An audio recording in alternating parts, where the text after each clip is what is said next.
So we are very clearly in a recession, which is not actually a recession. A not recession. A recession. That's it. We're in a recession. Now that we've cleared that up, and that's obvious to everyone, I don't understand what the struggle is. So what are we all worried about here?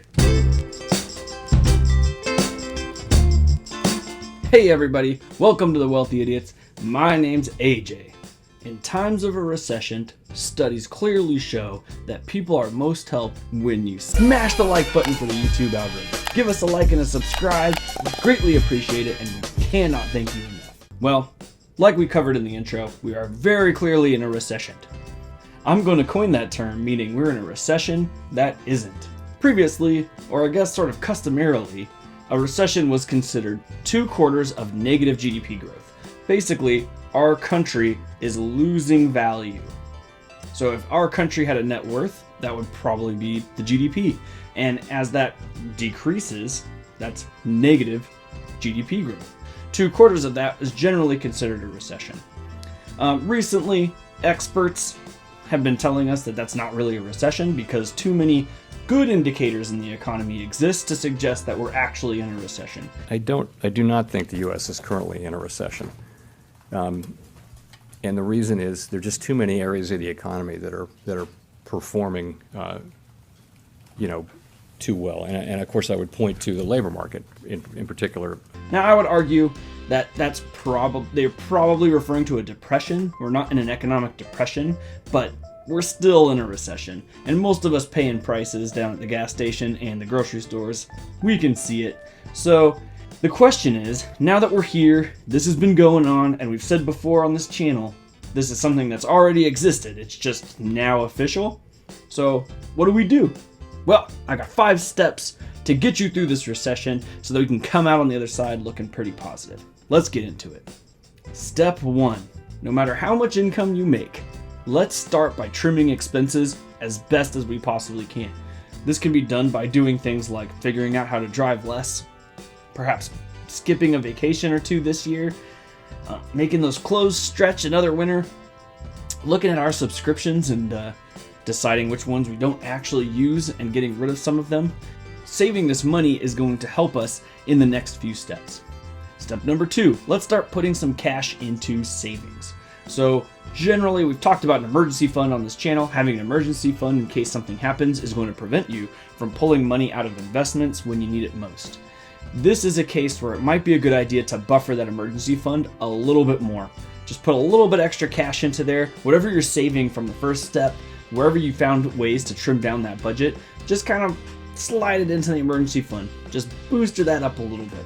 So Dave Ramsey usually talks about 3 to 6 months of expenses. Let's maybe make that 9 to 12, just to give us that little bit of padding in case something were to happen, like job loss, heaven forbid, or emergencies like going to the hospital. Everything right now is a little bit more expensive, which means that if you can't work, it's going to be really, really tight. So giving yourself that buffers to get through the end is going to help out tremendously. Step number 3, let's wait on those giant purchases. I understand that it's exciting that you want to buy a new car, maybe go on more vacations, maybe buy a boat and start fishing, but this can wait until after the recession is over. New purchases are going to put an undue burden on you right now when the economy is dipping and when things are unknown. We're not exactly sure how to shake it, so skipping those just for right now is probably a good idea to help us get through. Number 4, invest your money.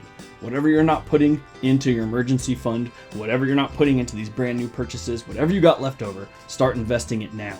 I've talked about this before. In 2007, I put my money into mutual funds and immediately they dipped down in 2008 and I pulled all my money out immediately, scared that I was going to lose it all. That was the time to continue to buy. Today, the market is on sale. As we saw a giant dip in the economy, we should be buying this dip until eventually when it comes back, we have all of these purchases that are going to shoot off into tremendously valuable investments. People are made wealthy in bear markets. That's right now.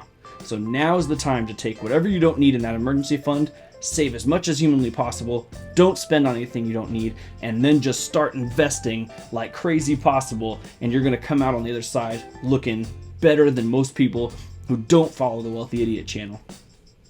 And number 5, remember that nothing lasts forever. Everything is temporary. We have stuff going on with Ukraine. We still have supply chain issues from the pandemic. The markets are dipping. People are uncertain. And if you can recall back to 2007, 2008, or even 2000 during the dot-com bubble burst, people thought that that was it. That the economy was tanking. There wasn't going to be a way back. That, major profits were lost. And if you were buying on top and you were holding down at the bottom, you were in trouble.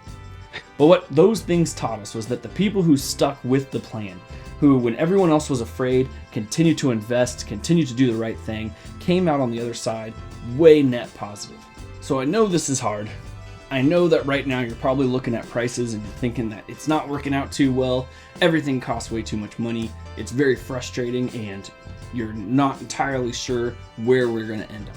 It doesn't look like the people in charge really know what they're talking about, as we have people saying inflation isn't a thing, and then it is.